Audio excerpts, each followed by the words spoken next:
各位朋友们好。今天咱们讲一个人类当今属于发病造成死亡的最大的一个杀手克星这样的一种疾病就是心脑血管的问题。据资料统计来说呢，大概有因疾病死亡去世的人数当中占有1/3的地位，就是关于心脑血管。每一年大约全球有1700万人因这个疾病死亡，厉害吧？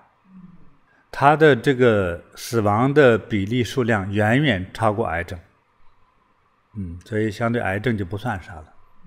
就是每5-6个人当中，就可能有1到2个人可能会产生这个疾病，病倒或者是离开人世，很恐怖。它这种疾病的这个发病特点不明显很难被发现，但是呢一来了就可能来得猛的，所以这个疾病就有点像个鬼魅一样就是无形的，没太多的感受，说来就来。像我在看有些人突然在那讲演之中就倒下去了，正在走路买菜的途中立刻跌倒走了很恐怖的。这类疾病呢还有一个潜在的大风险呢，说如果一旦有了这个病，就算是所谓给治好了，那麻烦又来了，就是不可能完全好，这个时候它很难除根儿。说一旦得过一次，那么在接下来的时间之中，就是随时随地有可能会出现第2次和第3次，并且这种复发性，也就是再一次得这个病的几率占了大约有1半所以我也是遇到一些这样的病人患者，就是有的是第2次或第3次中风之类的。这类疾病得病的原因呢有多样性的。那么首先第一个呢，就可能是来自于家族遗传。如果上代人父母爷爷奶奶那一辈的人当中，如果有类似的疾病，这有可能会在你身上就再次发生。那么还有一个问题，就是说你的有印象记忆当中长辈没有这个疾病，但是也可能会随着你的年龄的老化这个疾病也可能会产生出来，因为你的整个身体的综合的这种功能退化而造成的这类问题。再一个成为这个疾病的一个重要的因素呢，就是咱们当今的这个生活方式转变了因为现在人的这个有很大一个比例也就是说随着这个机械还有电这些科技工具的这个产生甚至是很多是叫做脑力工作者，比如说会计师一些政府办公人员还有这个律师教师等等很多行业，它几乎没有什么这个体育运动肢体劳动的这个机会，使得呢他吃了这种饭呢，就不管吃什么饭吧，吃了什么样的饭呢，他就没有充分的把它消化或者是之后再排出来。就是比如说它的营养成分应该吸收1%，但是呢因为你的运动量不够劳动力不够，这样它可能吸收了10%，你这个血管肉体当中就积存了大量的不该积存的东西。但是在人类整个不知多少万年以来，你看人类有可以探索的一些工具制作的一些东西比如陶瓷瓦罐之类的，可能能追溯到最多上万年，对不对？现在倒推50年前的时候1980年之前，整个全世界多数的行业当中多数的人，如果再倒推到100年的时候，几乎99%的人都是完全处在非常辛苦的体力劳作之中，每天辛苦的干活。你到这个乡下农村跟农民工作1天试试比如说看那个锄地耕地，就拿这个铁锄头每天抡着就在大太阳底下或者风吹日晒，你的体能，第一个体能消耗，这个我都尝试过如果在有阳光下如果天超过20度，不用太热，就20度的温度，你拿个锄头转着锄地除草砍菜，2个小时下来，如果没有做过这个劳动的人，我的体验是说几乎叫做精疲力尽就是你的，比如说你是上午去做，你的早餐就吃得很普通但是这2个小时劳作下来之后，你吃的东西完全已经消化光光的了，什么油脂什么各种的营养也估计随着都跑了，就根本都不够甚至你早晨吃了一大碗肉食都没有关系了，这一会儿2个小时下来之后分文不剩，都消化得光光的。可是在当代呢，你不管吃的啥，就是吃了一点青菜，吃了一点酸奶喝了一点什么麦片，那就坐在那儿。这个医生最懂得了，你的胃肠内脏，你的身体就坐那儿不动，这些食物能消化得了吗？我相信消化不了，这还得想方设法去消化。今天还得花着钱去到健身房做运动，花钱去消化食物，再说减肥。你这个莫名的增加的脂肪，就是因为你的这个劳作的体力消耗不够，所以把很多食物的营养变成了你的脂肪，就变成肥胖苦苦劳作的农民没有一个胖子。再一种呢，就现在不分你是在一个什么年代，除了退休生活过去如果有点体力劳动的工人或者农民，今天你退休了不做事了，腿脚和大脑反应本来就已经退化和很缓慢了。还有呢，就是如果走路腿痛我就懒得走，所以很多这个腿部有这个疼痛或者腿部有残疾的人，很容易变成胖的人，因为他越痛越懒得走，走又不方便，就吃了又身体动作很少，就消化不了，就是整个身体养成一个胖人所以说现在呢，大家这种生活、工作、饮食的方式，就容易形成了现代这个综合的中风和心脑血管的疾病，并且呢，这个疾病的有一个趋势是越来越年轻化。还有呢，就是如果你就是吃素的话，也不一定免得了这个疾病的发生这个素食之中一样有很多高脂肪高热量的东西，就是不太懂得比较科学的吃素的这个方法的话，一样是造成这个心脑血管的问题。对，师父讲的这个心脑血管的这个普遍性还有它的严重的这个危害性确实是非常大。可能感觉我们每一家好像家里可能都有亲人是有这个问题，或者是死于这个疾病的。对的那包括一些世界上的名人，虽然他们有非常好的医疗的条件最好的保健医生，你看我举几个例子吧，比如说这个美国的以前一位总统富兰克林·罗斯福，他就是死于中风，才63岁那像苏联的这个斯大林，我们都很知道的，也是死于这个脑溢血，也是一种中风了那么英国的这个丘吉尔首相他是比较高龄，但是最后也是突发中风，是这样。对，你看这3巨头呀，在这个2战之中敌人都战胜了，可是他们战胜不了的反而是这个心脑血管的疾病。哎呀，听起来真是有点可惜哈。是，而且就是这一些就是世界级名人，照理来说他们的那个生活条件啊，包括他们能够受到的那些医疗的就是设施啊服务，应该都是最好的。但是他们依然就是避免不了这个。对。那就是说我们相信说到这里呢，大家也是就是非常也意识到这个问题的严重性嘛。然后所以之前我们直播中师父也有给我们教授过一些面相的小知识，包括就是从看一个人的面相啊一些特点能够就看出你是否有患有心血管疾病高风险的这个危险性。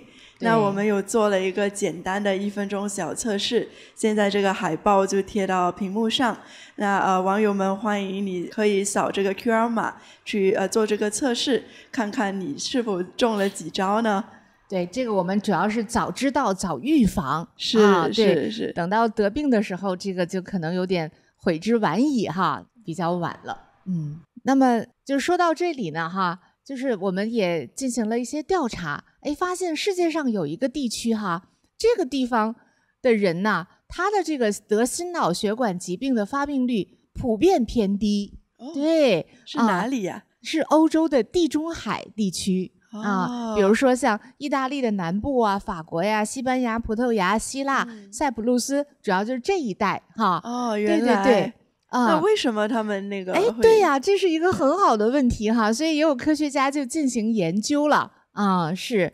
那么有一个美国的一个营养学家哈，他叫安塞尔凯斯他在50年代的时候，他就到了这个意大利、希腊附近考察，他就发现哈，他就觉得也奇怪了，他就说这个地方的人生活吃的哈，他每天吃很多油，就是那边产的那个当地的油哈。然后还吃面包，面包就是碳水化合物啊，会产生很多的糖啊，而且他还面包还蘸着那个油吃。你说这个淀粉加油是一种在西方现代这个健康学上认为是最不健康的一种组合了。可是那边人就那么吃，而且也不是说吃素，人家还吃肉。而且还喝酒，是，对，确实，就是我们去年有去过那个土耳其跟希腊嘛，确实就是他们的饮食方法跟老师说的很类似，就是这样，对吧？是，而且餐餐这么吃，但是呢，他们这个得心脑血管的这个疾病的这个比例就很低，所以后来现在哈就讲说这叫一个悖论，就是矛盾的一个说法，对，就是跟常理来说可能是正好反过来了，对那这有什么说法呢？对，所以这个科学家他也是这什么说法呢？他就进行了研究然后他研究说原来这个地方这个地中海这个区域的人，他的这种饮食方法反而是很健康的，尤其是对心脑血管还有跟脑神经相关的一些的这个问题是非常健康的。这个要听一听。然后他就把这个方法呢就命名为地中海饮食法那因为我们现在也听到各种各样科学的健康的饮食方法，你听到的什么叫什么 Atkins 对吧？对，什么只吃肉不吃菜什么的，对，还有什么生酮饮食法是还有断食的，还有还有每天喝果汁的那种。对，就各种。但是呢，就是说这种科学的评比来讲的话对健康最好的还是地中海饮食法。那我们今天真的要一起来学习一下好啊。那在1993年呢，世界卫生组织呢，它的一个研究中，它是联合了哈佛大学发表了一个研究。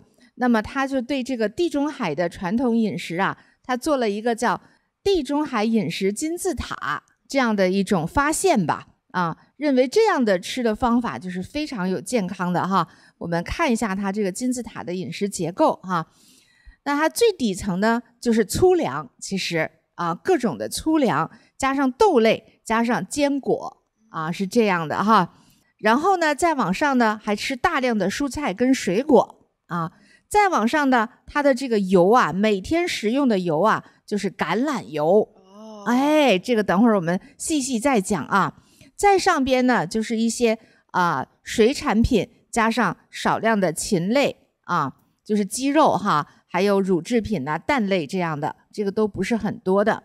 那么他们吃的很少的是红肉，包括牛羊猪肉啊，甜品也是比较少的，是这样的一种金字塔的结构。对，针对它这个地中海饮食呢，其实就是世界上最古老的一个顶级医学期刊叫英国医学期刊，他们做了一场就是长达18年的大规模跟踪，就是很多人的这个观察实验。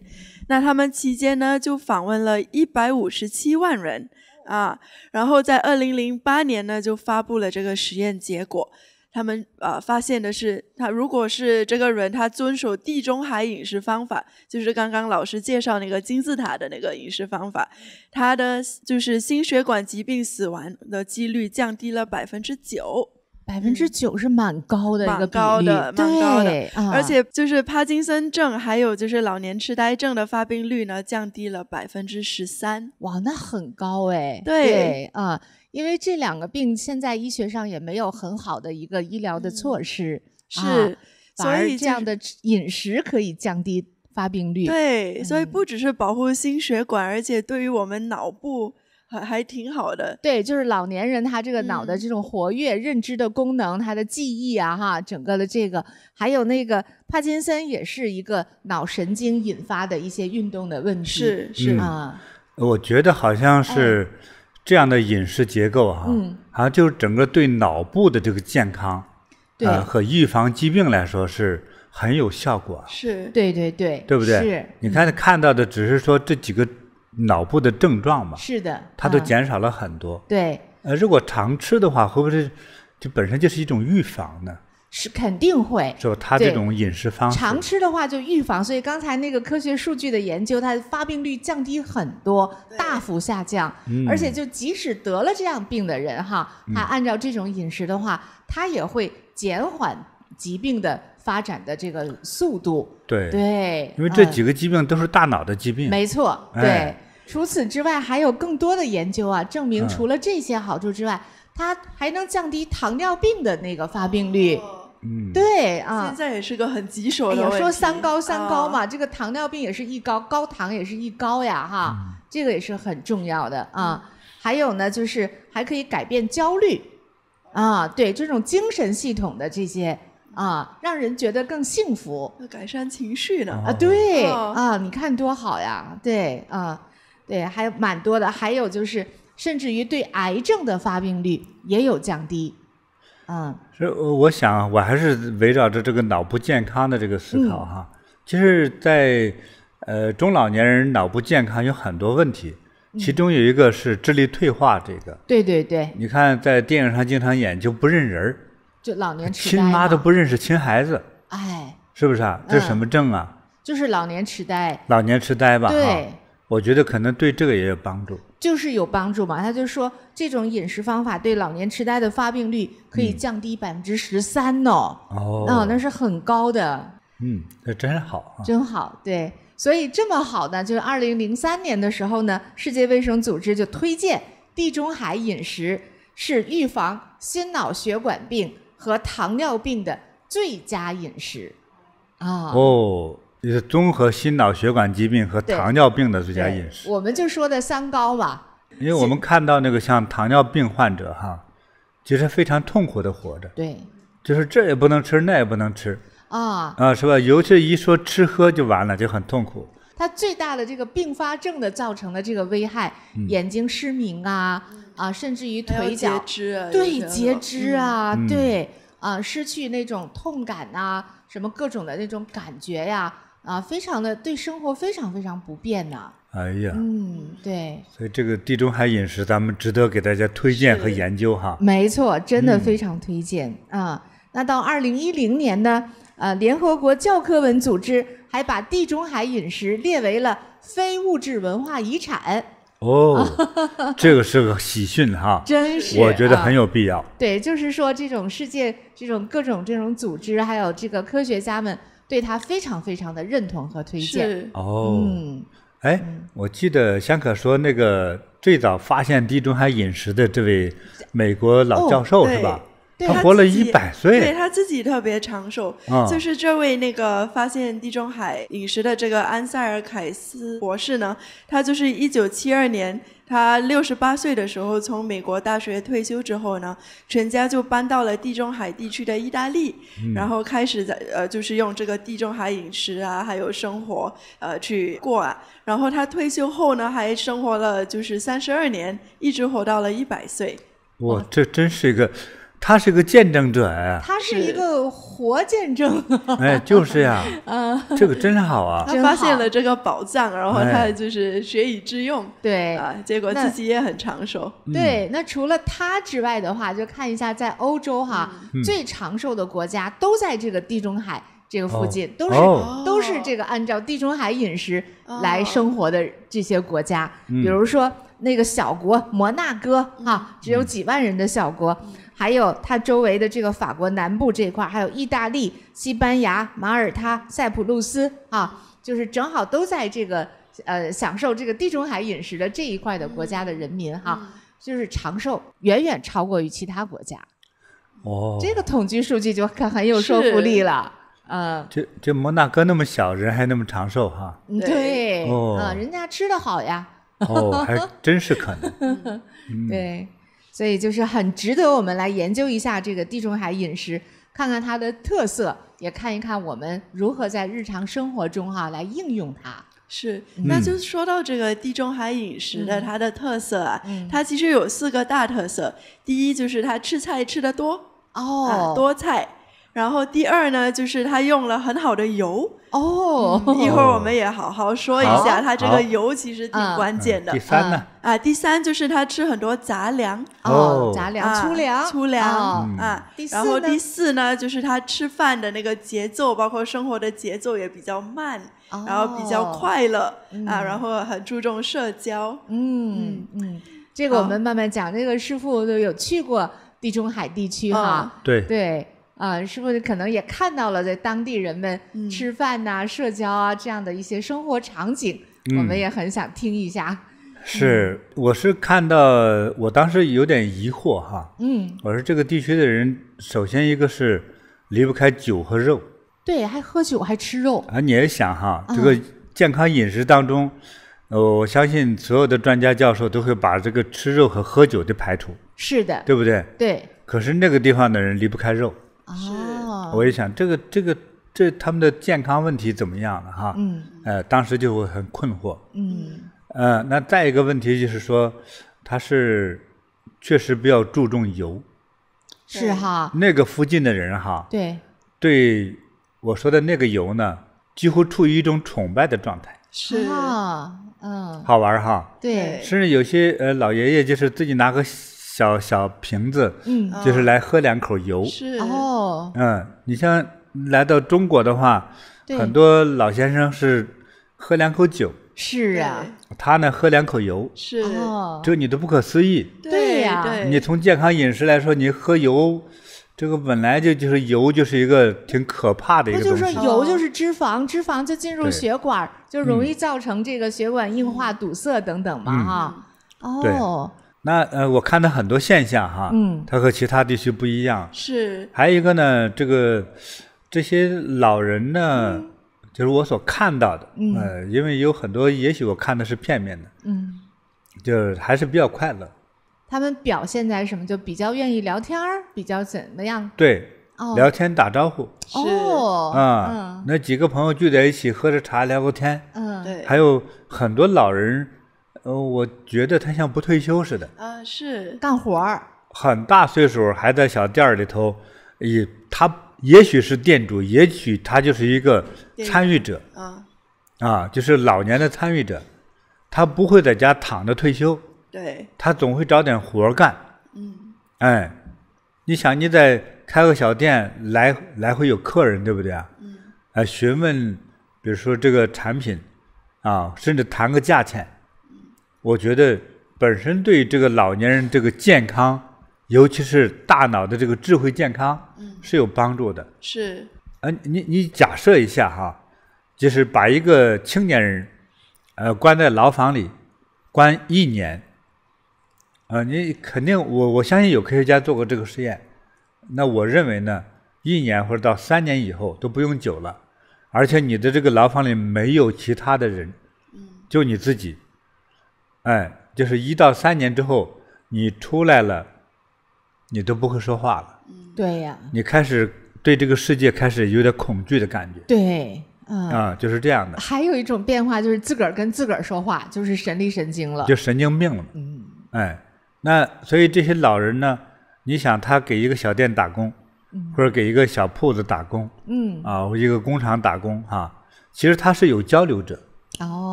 凡是要动手干活，会不会动脑呢？会呀，会。凡是有所行为就得动脑，对不对？对。尤其是给人老板干活，对，你不能弄错，对，你不能随心所欲，对不对？所以你只要动手去工作干活，多多少少挣点工资，你就要为老板负责，对不对？所以你的行为要符合于人家的工作行为和老板满意，这算不算是一种动脑？算。那你还得动手动腿的。是啊。对。全方面的运动。对。所以这个我发现很多老人就在那儿叫退而不休。太好了。对。所以还比较热情，对人比较热情。那就说明他情绪还是快乐的。对。对。他很会控制情绪。对，因为你进去他的店，他还给你说很多故事。是啊，非常的好客。真的对，那边的老人家都非常的就是友善。那我们说回他们的那个饮食。对，你在那儿你都吃了什么菜呀？对，就是首先说他那个吃菜吃的多，基本他每一道菜中呢，每一个你点的一份餐，他都会给你配一大套沙拉，对，要不就是炖菜。对，也就是餐餐都离不开的。对，而且这个菜呢，我发现他们吃的特别多的是那个像西红柿然后像那个洋葱也是吃的挺多的。是然后茄子然后胡萝卜包括它上面都会淋那个柠檬汁。尤其沙拉什么的都会用这些菜。绿叶子菜呢？有绿叶子菜。对，还有就是不但是生吃呢，还有做成那个像炖菜一样的。对，都是挺好吃的。然后包括他们意大利面什么的也都会这么放。那个研究就是说，他们喜欢吃的这些菜，它有什么样的一个好处，正好就对我们心脑血管好呢？就是研究表示呢，他们喜欢吃的这一些蔬菜呢，它里面有一个成分叫多酚。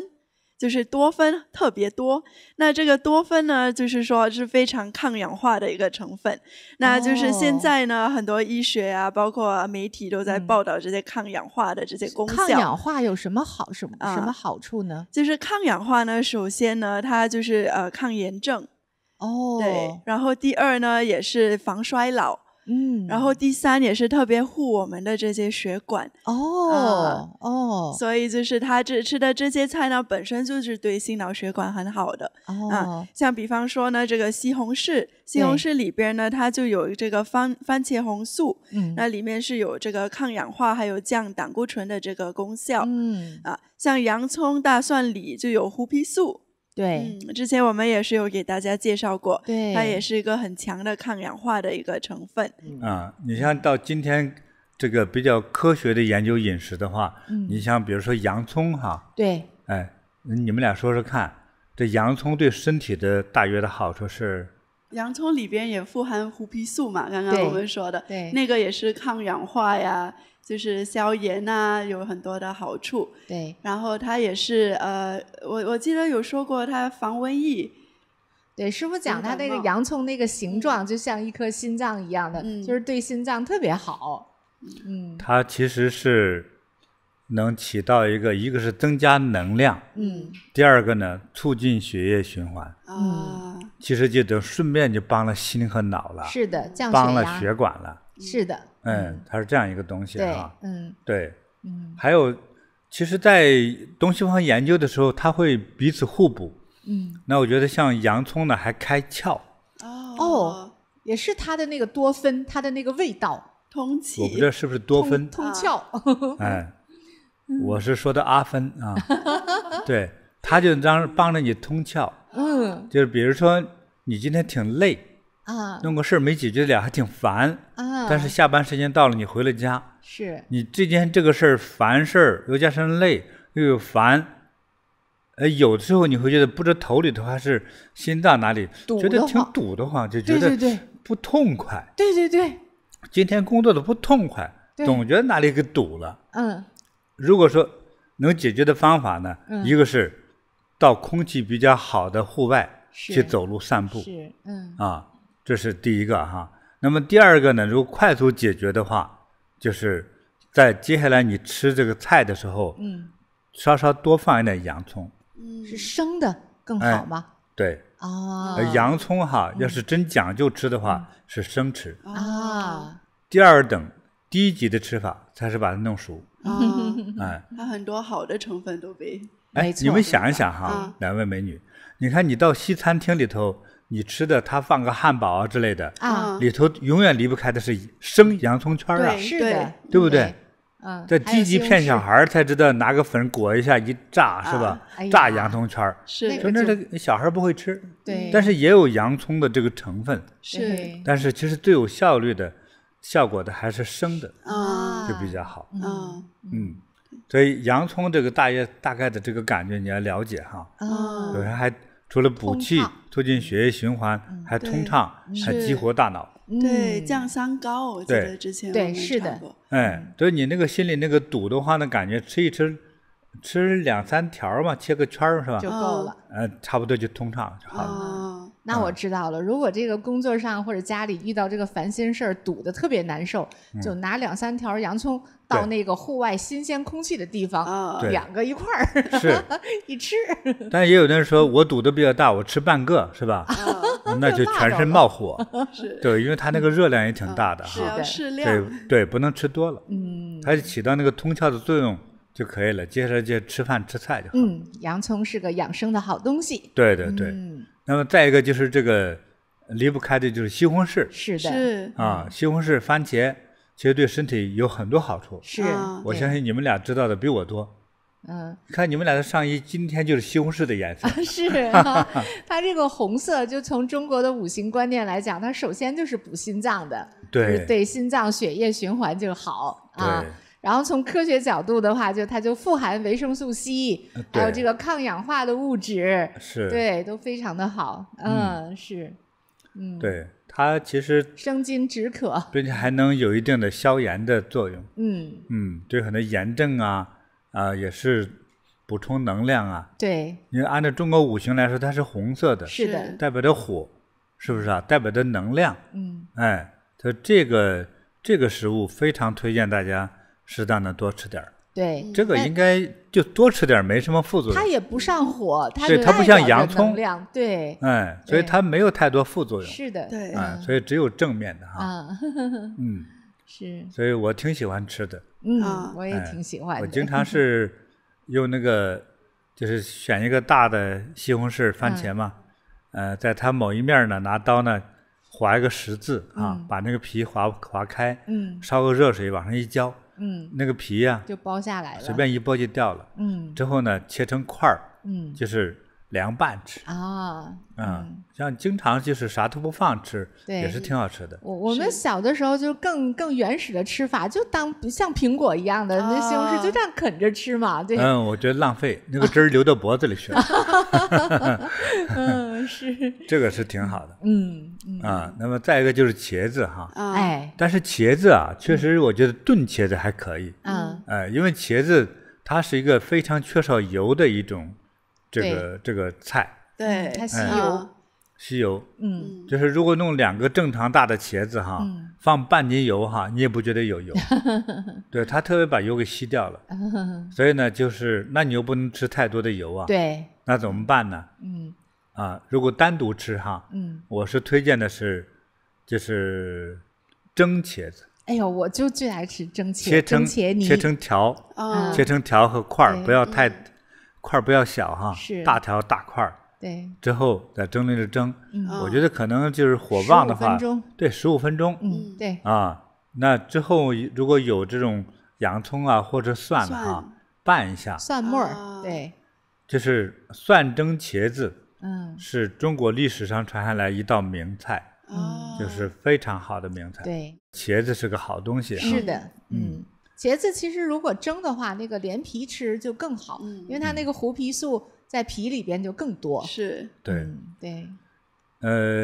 再推荐的，我少推荐一点，就是柠檬哈。柠檬，柠檬，这华人很少用柠檬的。是，如果适当的用它的话，就会发现它有很多好处。那咱们去希腊那边的时候，我们去它旁边的国家叫啥？土耳其。另外一个，不是亚美尼亚。我们在亚美尼亚有个当地外国朋友呢，传给我们一个招数哈。对，就用柠檬哈，治疗疼痛，是，不管是胃痛、肚子痛还是头痛哈，不舒服，那个用这个柠檬哈，来喝了这个柠檬水之后，对，就是很快5分钟就见效。他放柠檬还放薄荷，对，那很清凉。那这个配方呢，我们在网上刊登过。对那么一会儿我们先把它登出来哈。可以，好。如果有需要的人呢，就快速疼痛的人，需要止痛，就用那个，特别有效。真好。这个我们没有想到的那个方法。因为当地人他对柠檬的认识和研究非常深。是。对，所以这个方法传给大家哈。对，柠檬也是菊科嘛，所以它的那个维生素 C 含量很高，很高。对，所以它就是对于预防感冒啊，包括增强免疫力，对有很好的效果。然后对软化血管啊，包括保护心脑血管也是很好。关键它还止痛。对，止痛，它也通。对呀，你比如说你有点口腔溃疡的话，你在这个水中挤上点柠檬汁的话，是不是啊？就很快就康复啊。是，所以它有很好的一个补充和消炎的作用。对，我觉得还能让这个润喉，还有食道对你的肠胃的清理，补充和清理的作用，也是非常好。是，对，所以这是一个很特别的一个食物。所以我也推荐给大家多学着吃一吃柠檬。好的。去年有去过那个土耳其，对，那他们那边的人呢，还喜欢喝一种果汁是石榴汁。对，他那边产水果就产石榴。对对，我其实之前不知道石榴可以榨出那么多汁，真的是因为觉得里面就是很多籽嘛。对，但是他那边有个特别那个榨果汁的方法，就是他们很爱喝那个石榴汁。这石榴汁里边也是有这个就是抗氧化的成分。这么好哈。对，刚才香客你讲的是这个地中海饮食中的第一个特点是菜多。那我要讲第二个了哈，就是这个油好哈。那讲之前我也想跟网友们就出一个小问题，猜一猜看哈，哪一种食用油被称为液体黄金？好，我们网友们来留言区来回答一下啊。对，其实这个油就是刚才师傅讲的那一种哈，宝贵的油，很多人还拿个小瓶儿揣在兜里哈，有的时候还喝个2口，有的时候还涂在手上，抹在脸上。是，对，就是我们去希腊的时候，我记得我们去那个它有个小街嘛，对，它里边有个店，其实好几个店都是专门卖橄榄油的你把这个答案说出来了，橄榄油哈，好的好的 ，OK， 对，就是这个液体黄金，他们真的把它当成宝。而且呢，那边的人他是每一天早上，还有下午，就是至少2次呢，他就直接就生喝的那个橄榄油。是啊哈，喝多少？就是1小杯这样子，他直接就是喝下去。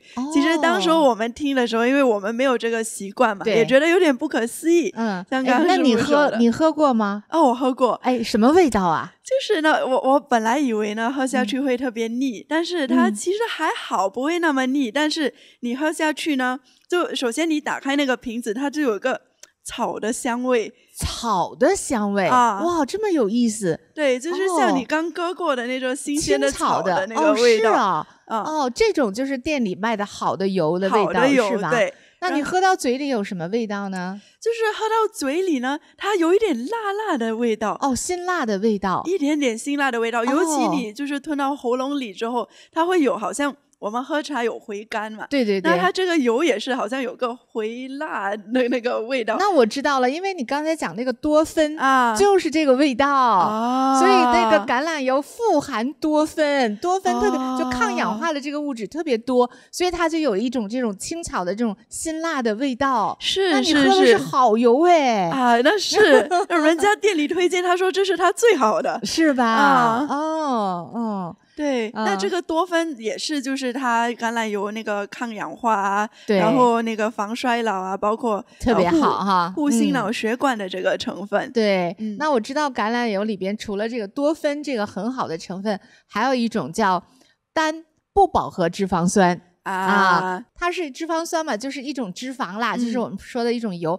但这个油它是一个好油，为什么呢？它可以降低我们人体里边血管里边的胆固醇，就是血管里边的那个油脂，它反而把就血管里边不好的这个油啊给带走，脂肪给带走，所以还是我们特别需要的。对，这不就让我们的血管更清理了吗？对，所以就是心脑血管的健康。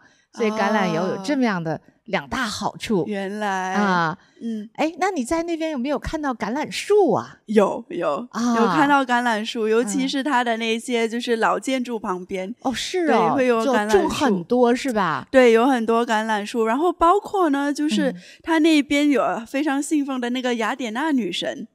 对，她也是有个传说，她当时候跟那个海神。就是有一个波塞冬，他有一个就是比赛，对，然后就是这个那个雅典娜女神，她就种了一个橄榄树，然后她就赢了。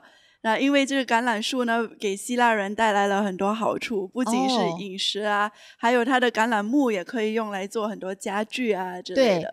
对，首先那个橄榄树、橄榄枝就象征和平嘛，我们都知道的啊。等一下，这个树它的寿命是怎样的？听说是有几千年的特别长寿的，还有几千年的树啊！师傅，我只听到就是中国的银杏树能活几千年哈。师傅在那边也有看到这么古老的橄榄树吗？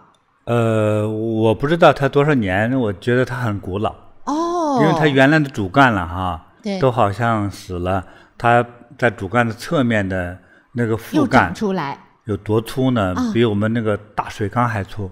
哇，比大水缸还粗，那怎么也得上千年吧？对，据人反正我看有些老人就说可能有2-3千年的，哎呦，可能有这样。哇，太好了！师傅，那个树干长什么样啊？是顺顺溜溜的吗？不太顺溜。它有点像柏树一样，它有点扭曲着长。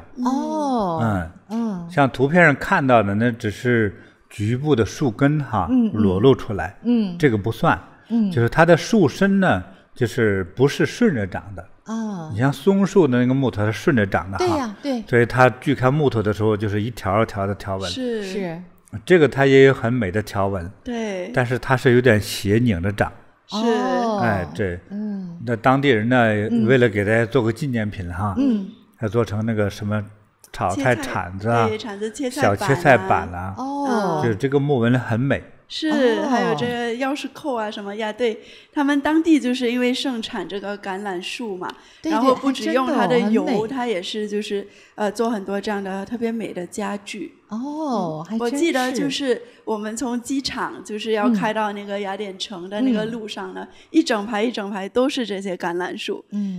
就是据说这地中海区域的它的那个气候呢，就特别适合这个橄榄树的生长。那全世界有大概95%的橄榄树都长在这个地方。对，当时我们在那是雅典嘛对，雅典那个机场出去，一直到市里头到旅馆，尤其是靠市外头的看到的树，都是这种树。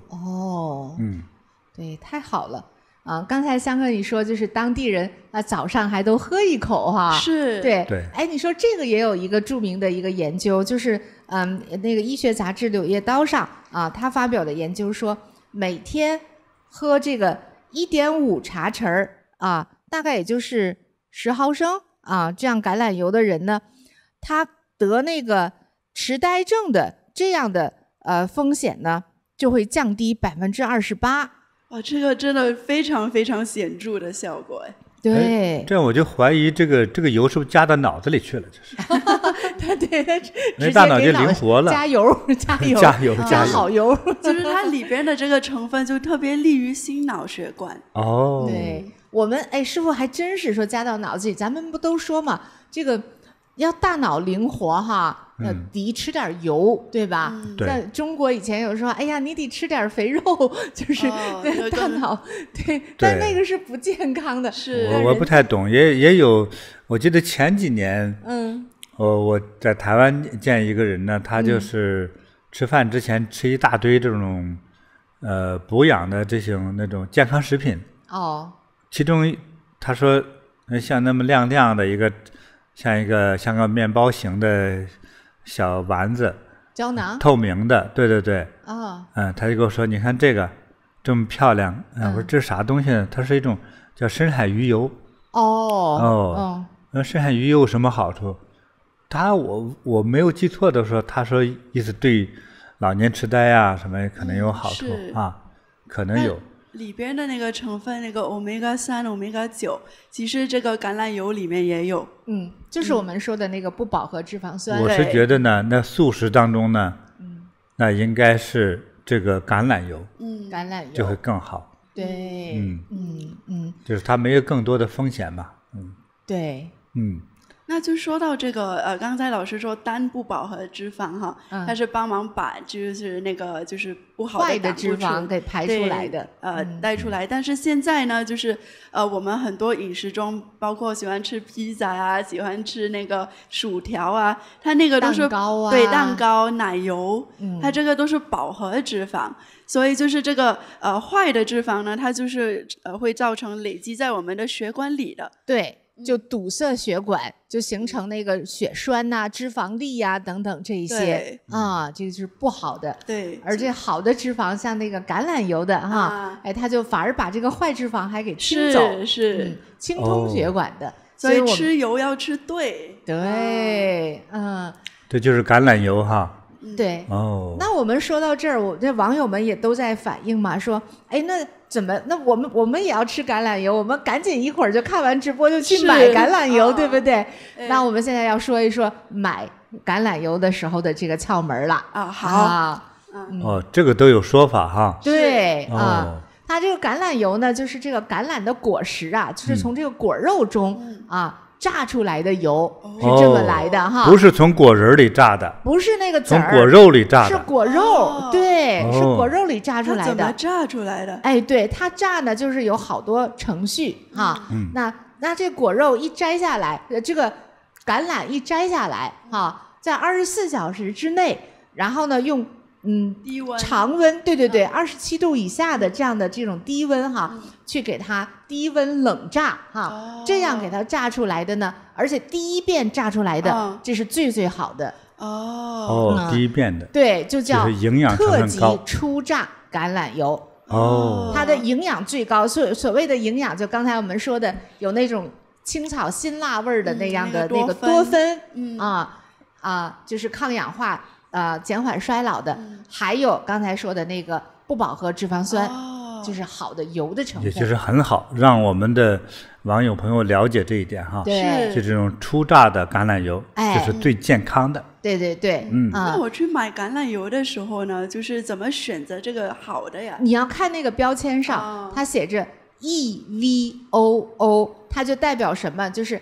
extra virgin olive oil， 就是说特级初榨橄榄油，就这几个字一定要有这个 extra virgin 在前面。对，因为什么呢？就是你榨完这个初榨之后呢，它可以再榨第二榨。再榨第二榨就没有前头那个 E 那个字母 E 了哈，它也叫初榨橄榄油，但是它的营养成分各方面就少了很多了。第二榨之后呢，还可以再榨，就精炼了精炼出来还能挤出来油但那个呢就更差了。对，就是它这一些好的成分都没了，几乎就没有什么了。你说的这个名字就从一般的消费者来说，你说同样这个油脂，有时候叫初榨，对，人家另外一个叫精炼，对，一般人可能说精炼是不是更好啊？哎，反而相反。你比如说精炼这个10块钱一瓶，那个初榨你还是初榨，还不是精的，还60块钱一瓶，你这个不公平啊。对，初榨呢，最后大家就说我干脆又便宜还是精炼的。对，所以今天听了直播我们就懂了，是要买那个上当的，对。嗨，我买的之前的时候就上当了。对，我们以前的生活都觉得精才是好，对。但是其实精炼不好，因为它是用化学，还用高温，它把那些好的营养成分全都给挥发掉了。也是这个精炼这个油，其实它的最有价值的那个成分就很稀少了，对，就剩下油了，所以只买初榨的哈。没错，要买这种特级初榨橄榄油，特级初榨，没错。对，像它这么写 pure olive oil 就是纯橄榄油，它其实如果没有写那个 extra virgin 呢，它也都不是那个初榨的。对，大家可得记住哈。对，可能是我觉得记住不如拍照哈，别相信自己的大脑记忆哈，拍照下来。就是你看中文的话，就是特级初榨橄榄油哈，这是4个词啊。那个英文也是4个词啊，那个 E， 然后那个 V， 还有 O， 再有 O。对，一定要有这4个词的才可以。是，所以我就说嘛，以前我也挺爱吃那个意大利面上面淋那个橄榄油的。对。但是我发现我们家里买的那个呢，它反正味道就挺淡的。对，然后我以前也是还以为淡的好，还以为那个辣的那个不好，所以就是这一次就是去希腊，然后尝了那个就是特级初榨的，我才第一次觉得哎，橄榄油还有辣的味道。哎呦，咱们终于到那儿才明白了。我买油的时候贪便宜啊，4合1啊，菜籽油、玉米油啊，不是还是什么油，花生油、橄榄油混在一起啊。4大天王榨油，这是肯定更好。对，那种叫色拉油，就是咱们以前吃的色拉油，就是拼在一起。我是觉得越吃越傻呢。哎呀，真是。好了，这回听了直播就明白了。是，这还挺重要的。师傅，看来以后您还得要去地中海，可以给我们挖来更多的宝贝，再来告诉大家。其实那里让我们学到很多东西。是，对。所以大家一定要看我们在地中海地区的那些节目内容哈，很有意思。真的是。好了，那我们会买油了，对不对？对。来，香可，我考你一下，要买什么样的橄榄油？特级初榨橄榄油。太对了，不要精炼油。是。对。那我买回这个油我要怎么用啊？对，因为它就是低温的这样榨出来的哈，所以它就比较怕高温。所以如果高温会怎么样呢？如果高温，你看华人很多不是炒菜吗？先把锅洗干净了之后，空锅是吧？烧干了之后就往里加油，对，加油都快冒烟了，再炒菜。哎呦，千万别让它冒烟啊，师傅。对，一冒烟的话，就说明把它那个营养成分都给变成烟了，跑出去了，对，就没有，就挥发走了。对，因为它是初榨，所以它烟点又比较低啊。对，就是100多度，就这样。但是正常，比如说我们煎个鸡蛋呢，或者那个锅别太烧的那么高，那干热的那种，就是7、8成热的时候，你就倒点油，那个葱花一爆炒，没啥事儿，可以的。就是别把它烧得太热了，别烧热，别冒烟，别油炸，持续高温在那儿油炸，咕嘟咕嘟咕嘟，那油开着，那你就别用那个橄榄油了，有点浪费了。对，其实人家也说呢，也不是说不行，只是说你买那么贵的60块钱，就是你买那么贵的。我提个问题啊，如果是这样的话，像拌沙拉一样，我就把这个橄榄油我就生的倒进去拌一拌，是不是也可以啊？对，就是比较好的，就是香可说看的人家那个，早上生着，不是你生的都能喝，你拌沙拉倒上点不也行吗？所以拌沙拉是很合适的，像放香油一样。对，中国的这个拌凉菜，对，最后点点香油。对，还有就是中国要做汤的，最后不是也点点油吗？对。你那个时候点点咱们这个初榨特级初榨橄榄油也是很适合的，很提味，因为那个汤最高也就100度嘛，对不对？就没问题了。对。还有就是清炒，就是不是清炒，就是别那么大高温的那种炒也是可以的。还有炖菜也是可以的，还有蘸面包，他们那边就是直接蘸着生着，对这样吃。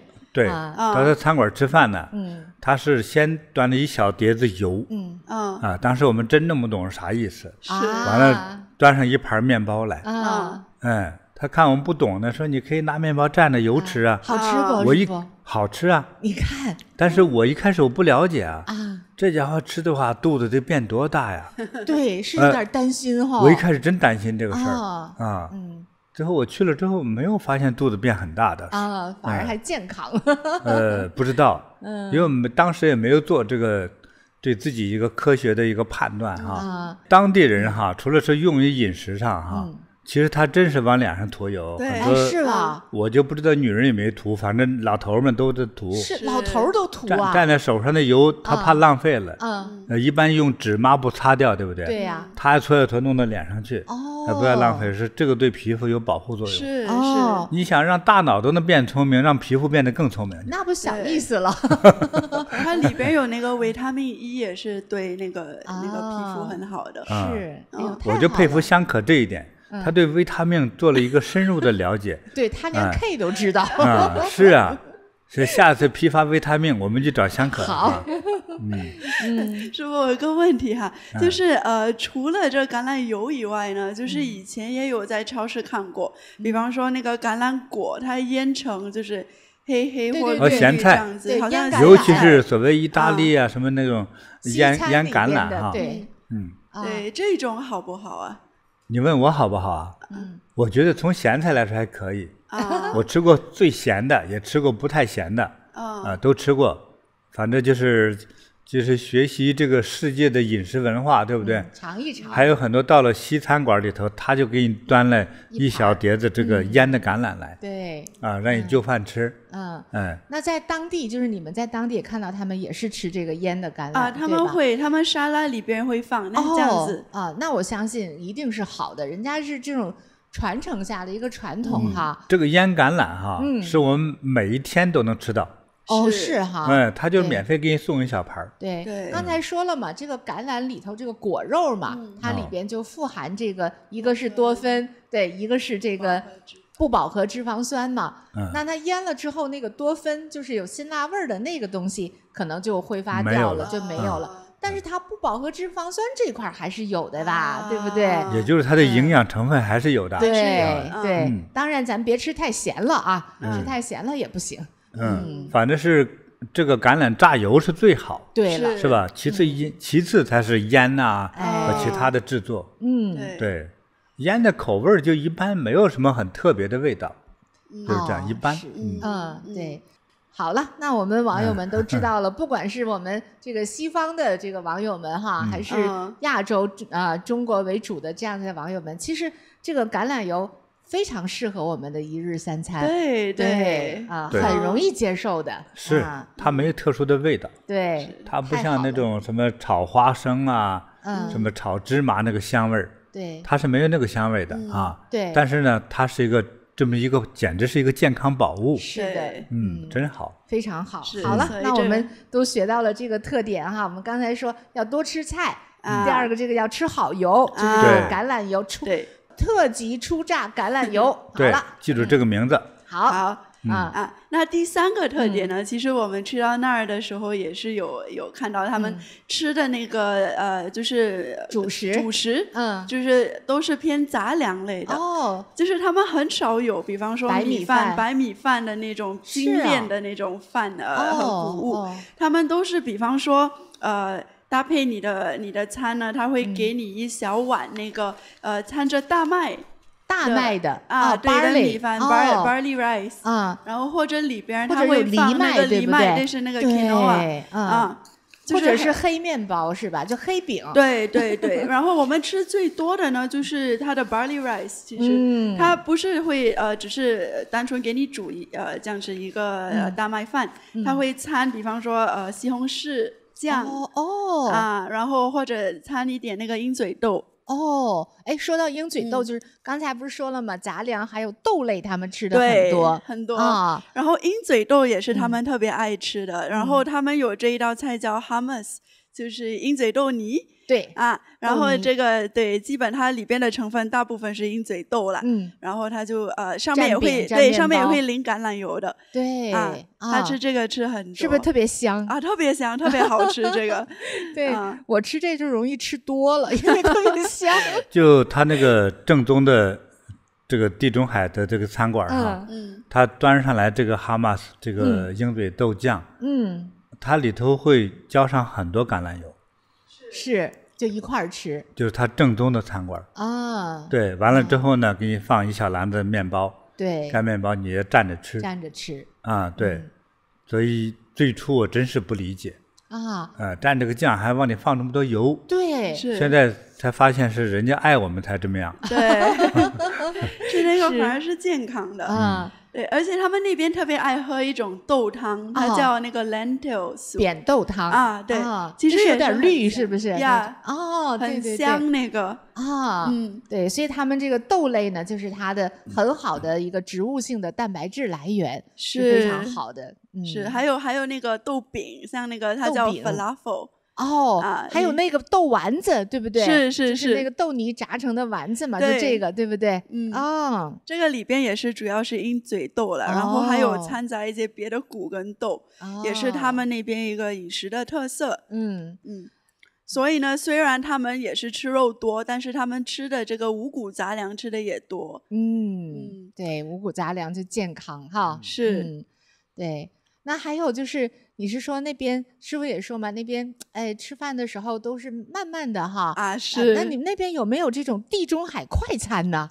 它是有快餐，但是多数的店里面呢，就是你去那个传统他给你服务的那种传统的店里，它都是就是坐下来，对，坐下来，然后就是一家人这样子，还有朋友这样围一圈，就是边吃边聊天。对他们像纯当地的地中海，你说快餐它也可以有。你比如说他已经做好的一个熟的这个菜，对不对？对，是。给你一碗饭，把熟的这个菜，比如说像炖菜。对，他们有一个炖菜很好吃那名字我忘了，香可记得吧？普罗旺斯炖菜，那是法国的就是普罗旺斯炖菜，这些都是杂菜，所以就是老人吃啊，就是牙口不好也能吃，就软和和的，但味道很好。对，你想他已经炖好的菜，给你一边盛上一碗饭，盛上2勺子菜，你就可以吃了吧？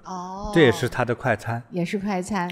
但是这个是比较健康的快餐但是正常的，如果坐下来，如果说一家人或者跟朋友们一起吃饭的，就是慢慢吃的，就得等，是吧？对呀，上菜慢呐，上菜不快。对，就他怕你饿的话，所以先来了那个刚才说那个什么那个鹰嘴豆酱嘛，再拿块饼呢，你可以先垫吧肚子，是这样的而且他特别讲究，比方说你一群人10个人一起吃，那他会做完就是这10个人的菜再给你都上，他不会说像我们的那个亚洲餐馆这样子，给你直接就一道一道上，他就是给你这么上，然后让你就可以边吃边聊。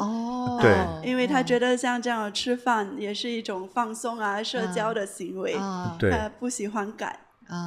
其实很多人家或者是餐馆其实包括人家当地的人家，很多他吃饭的时候，他希望这个环境是宽松的，是宽松加欢乐的，是这样的一种环境对，所以慢慢吃慢慢聊，聊一些快乐的话题，对，这还挺好的。所以他们这个社交生活是很健康的人与人的交流，不是现在人与手机的交流，这个少一些我记得师傅还说看到那边有很多书店，还有很多咖啡馆这个是希腊对，像希腊人他这个特别喜欢阅读，也可能我们去了之后住的那个区不同，我们住他那个老区，那个房子都平均70年以上，那个电梯有时候我们就站2个人，你坐现代电梯，你有没有摸到过电梯通过的墙壁手能摸到那个真正的墙，你摸的是电梯的那个铁的壁，对不对？对呀，我们可以摸到这个他正在行走的那个墙。那不得动换吗？他在动你用手碰一下是可以，他一直在在上下跑吧。哦，对，就是我都不知道那什么年代电梯，就电梯自个儿没有墙，等于是我都怀疑就是1930几年的电梯。它就是像一个小房间这样子，在那个桶子里头走啊。你开那个门，你还得把它关上，然后你按了之后，它就像它就直接这样升降。以前看过老电影里看过。还有呢，没有电子显示屏，说到了几层了，不知道，说你自己猜，你推门看看。对，一看不对，再关上门再上，经常这样子。对，其实很有意思。它是有很多比较早期比较发达的国家，到后来呢，你看很多后来的所谓发展中国家哈，它就是用一个方法来激化了自己，进行赶快像房屋改造、城市改造哈，就从旧房盖新房，旧马路盖成宽阔的大马路，他们的国家呢没有做这个动作，或者做的比较少，所以这个旧房子很老，大家还是就住那个老房子，但是呢是特别爱社交，聊天，甚至是说这个咖啡馆呢，咖啡馆或者是有点酒馆，和那个小书店，都是挨在一起的。比如你在书店呢借了一本书，完了之后呢，到咖啡馆或那个酒馆啊，坐在那儿，他那个酒也度数也不高，他是都勾兑过的，起些好听的名字啊，是吧？打个鸡蛋，放个水果，兑点水，倒了2滴这么酒。起个好听的名字，你觉得好玩哈？对，就在那儿一坐半天2天，一到晚上下了班，很多青年人聚在一起，就在那聊天。你看，喝酒，青年人还坐在那儿喝茶、喝咖啡，他们挺爱社交的。我也看到一个研究美国的研究，就是说，也是说这个地中海地区的人，他的这个长寿哈，有一个很重要的原因就是这个社交生活。因为他们聊天呢，家里边啊，或者是工作上一些烦心事儿啊，他就跟朋友啊，跟老邻居啊，他唠叨，他就说出来了，他就不堵在心里所以他这个情绪很舒畅。所以师父不是说那边看着老人也都很热情哈，打招呼什么，他这种快乐感、幸福感指数就高一些这一点也是很重要的。是，有朋友。对，反正希腊人除了这个饮食挺好哈，还有一个就是他读书还挺多我觉得这个智慧嘛，他读书就懂道理，能够宣解是吧？懂道理之后，他心里中某些结就解开了嘛。你看，真好。其实有很多书中就是诉说的道理，是的。他讲故事的时候蕴含的道理，是的。还有很多哲学书嘛，是的。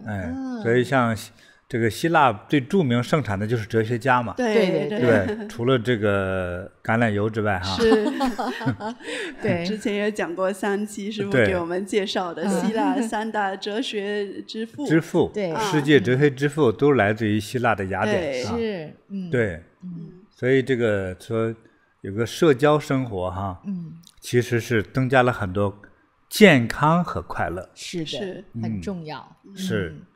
再配以合适的饮食哈，那就真好。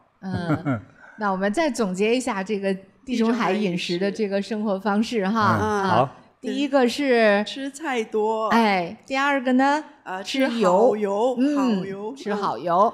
第3就是吃杂粮，五谷杂粮，对。第4就社交，还有慢吃，对这种是愉悦身心的这样的生活方式。对，对。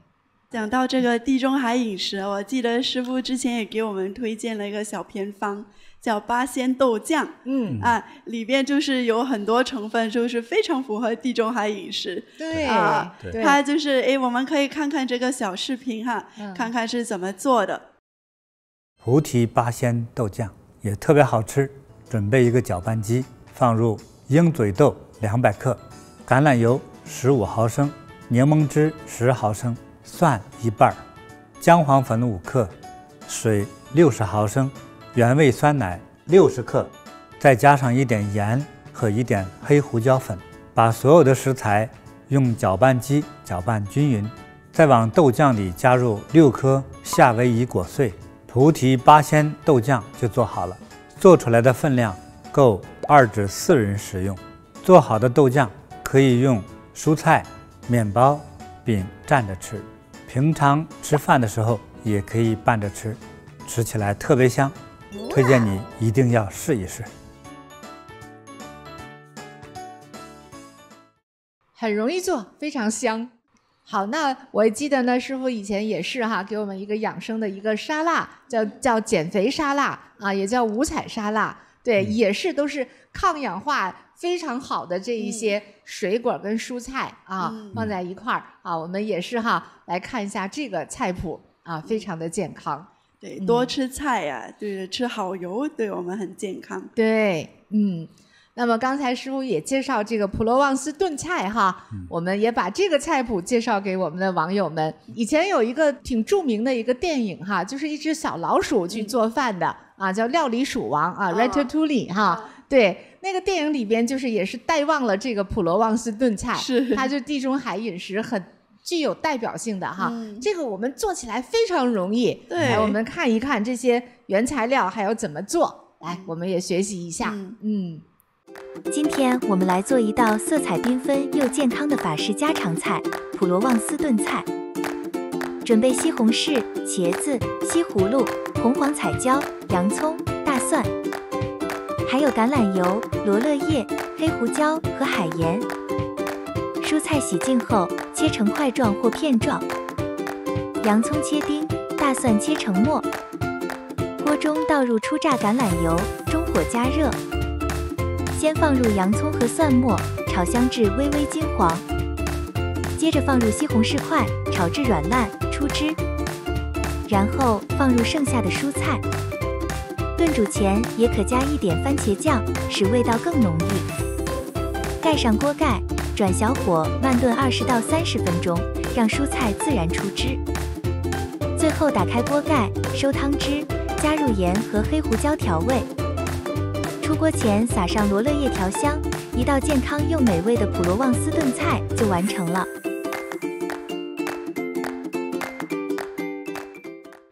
老师啊，我觉得这个普罗旺斯炖菜呢，它其实挺像我们那个中国餐做的炖菜呢。啊，对，我觉得主要它这个原材料，而且我们也都有洋葱、西红柿啊、茄子啊，这个意大利瓜我们叫西葫芦啊。非常好，非常容易。上面再淋一点橄榄油。对，要用这个特级初榨橄榄油啊。对，我是特别提醒我们的朋友们呢，就是他们这个菜当中的一些要害的菜，一定要有的成分。对啊，比如说西红柿，对，洋葱，还有茄子，是的，菜瓜就是西葫芦。还有柠檬，对啊，其实我觉得那面还在吃菜当中哈，还很常见的一个东西是胡萝卜啊，胡萝卜也是很好，胡萝卜对眼睛好，这你都研究透了哈，对，其实它是综合的好啊，就是这几种菜你要记住多用一点。所以我们做这一道普罗旺斯炖菜呢，就把刚刚那些好的食材都放到一起炖，然后所有的好处都一起吸收。对，这真是个好菜，欢迎大家试做一下哈。哎，我今天晚上我就要开始自己做哈。我也要普罗旺斯炖菜。是，所以就其实很容易，我们就把这个这么好的这种地中海式的饮食就融入到我们自己的日常生活中了，对，很容易啊。那么师傅一开始就讲到这心脑血管的疾病这么的普遍，危害这么的大啊。那么呢，我们在日常生活之中可以用这种养生的饮食的方法来去预防，去减轻它。是，尤其是提醒呢，各种有个性的青年朋友哈，就是你要想健康，又要身材好。首先要健康，又要身材好。你不要说我只要身材好，很多人追求身材好哈，而失去了健康，这是最恐怖的。你像有很多世界级模特得了厌食症，对不对？对对。他长期他的教练就不允许他吃什么什么，就一大堆，教练只管说让你瘦下来，对不对？对。但是可能并没有照顾到你的健康。那因此呢，很多年轻的女模特最后从说想吃不让吃，最后变成一种新习惯，说不吃也不想吃，是，这就是厌食症。一说吃饭就呕吐，对，最后变成神经性的一种厌食哈。那这个就非常的不健康了。对，那个身材吧就变成皮包骨啊，是，那就丑陋了。而且那种厌食症还是一种精神领域的问题了。对，它就升华到精神领域了。没错，身心都不健康。对，所以说我们通过这个地中海的这个健康饮食哈，它反而是一个把这个各种食物有机的、合理的去使用，对，非常平衡。对，我们并不是倡导你非要去肉食哈，对，也不是非得倡导你一定要素食。是的，我们今天给大家讲的是说，我们走过的这个地方有这样一个美好的东西，正好对应了这个当今这个疾病之中最大的一个杀手，那就是心脑血管的这个问题哈。对，你看我在最近这个1年之中哈。大约前后有50多人给我写信呐，和发信息啊，就是求救关于这样的疾病发病了。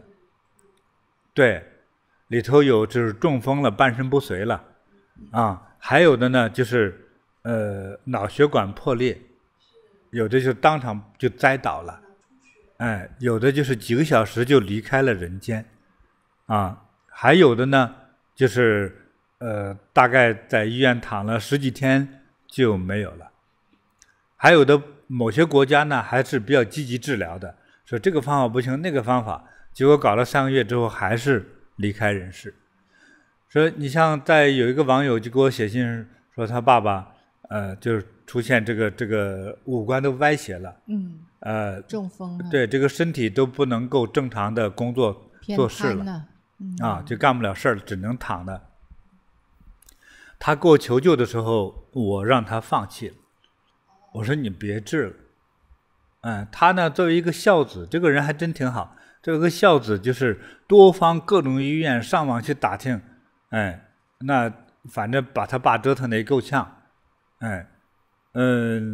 虽然这个医学的这个探索之路哈，肯定让我们也付出代价的。而这个爸爸也在医学治疗之中也成为一个试验品。用不同的方法治，3个月之后还是去世了，就是这样。所以这个疾病非常的厉害，就是它无声无息的就来了，所以的话就是说，我们才走过了希腊，走过了地中海这个地区，正好有这么一种非常科学的饮食方法，又被世界很多专家研究机构去推荐和研究它的，所以我们才给大家介绍这个部分太好了，非常感恩师父，这样我们就是吃通心脑血管，多好啊！对，所以呢，我是推荐的哈，尤其是年轻的朋友，要想什么身材好哈，又苗条又健康，你要合理搭配不能说你看当今很多青年，尤其是大学生哈，说我只吃泡面泡面不管写的多好，什么鸡汤泡面、牛肉泡面、什么菌泡面，其实啥都没有，就是经过调味包，都是添加剂，其实油炸的面是一包添加剂你说的那些其他的名称全要自己往里放才有，否则啥都没有天天这么吃，你们俩说健康吗？不健康。那你吃到的是啥呢？就碳水化合物加上一些保鲜剂，就是面食加了化学添加剂对不对？对你的这个人肯定是伤害的，只是临时饱了肚子而已。而且调得很香的，这香味吸引着你买，吸引着你吃甚至让你上瘾的吃，是吧？上一次吃了老张牌什么炸面，下次一定还要买它，一定有原因的，对不对？它在这个粉之中到底勾兑了啥不知道哈。就算啥都没有勾兑，就是纯面条的话，天天吃干面条这不行的呀。你没有蔬菜呀，没有了基本的纤维，对，没有了你说的那些维他命，是不行的。还有很多这种泡面中那个油都可能是不好的油，所以有些勾兑了是工业油，是就为了要放的久不坏嘛。所以很多这个泡面一放10年就在那儿，是吧？它本身就违背了一个食物的保质期，是吧？我也比较不太赞成那种在有些西方一些人认为说，我要减肥，我只吃肉。我们先不说吃不吃肉是不是合法哈，就是这种叫极端的减肥饮食方式，我觉得首先第一个就是不健康。不健康的饮食方式可能会引发其他的健康问题。所以当我们在研究了这个地中海这个饮食方式之后，所以我就觉得有点欣喜若狂哈，就是非常希望说给我们的朋友们都推荐一下这样的一种饮食，这个综合饮食的健康饮食的方式哈，这是非常值得推荐，是吧？非常好。所以想减肥的朋友，你是吃的量不要太多，再以适当的运动，适当的这个喝不同的茶呀哈，尤其是菩提普洱茶，就是对你的这个减肥哈，这个排泄都是有很多的好处。所以要综合起来，要健康还要美丽啊，这个是我想传达的。感恩师父。我们回去就试用一下这个地中海饮食，融入到我们的生活之中。好，今天呢我们就讲到这里哈。祝福大家呢，身心快乐，收到；幸福安康，收到；长命百岁，收到。我们下次直播再见。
人生变得神奇，我智慧了。